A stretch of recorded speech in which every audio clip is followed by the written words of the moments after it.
Kung meron kang isang word, ate, na i-describe mo yung Pilipinas ngayon, ano yun? Siguro, pag-asa. Hi ma'am, kumusta? Buti nagkasalubong tayo dito sa Ulaya. So ilang taon ka na dito sa anong pangalan mo?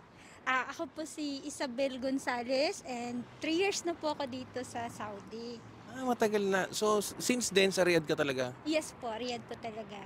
Kumusta naman yung Ramadan? I mean, yung workload, yung oras mo sa trabaho, kumusta ka naman ngayong Ramadan? Actually, praise God, okay naman po. Except nga lang may changes ngayong Ramadan. Medyo na less yung time ng trabaho ko. Yung pasok ko, dati 5 ng hapon, ngayon naging 7:30. So, kunti lang rin naman yung difference.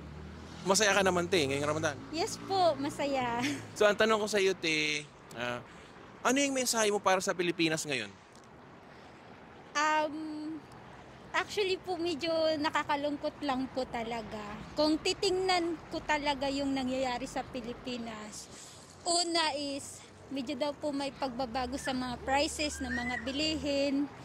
But, syempre ganun po talaga, diba? Lahat nagbabago, lalo na ngayon. So, but, ang mensahe ko lang po sa atin sa Pilipinas is, wala naman pong mahirap kung lahat po tayo ay nagsisikap. Nasa Pilipinas ka man or nandito ka man sa ibang bansa, kung talagang nagsisikap ka, still gaganda po ang buhay natin.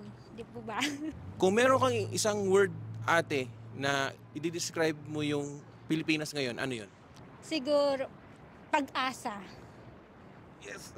Ganda sinabi mo. So, bati mo yung pamilya mo sa Pilipinas? Hello po dyan sa Palawan po. Bali po, kumusta po kayong lahat? Binabati ko po dyan po sa El Nido, sa Quezon po, yung pamilya ko po. Gonzales family po, especially sa Barangay Pinaglabanan po. Maraming salamat, ate. At God bless you.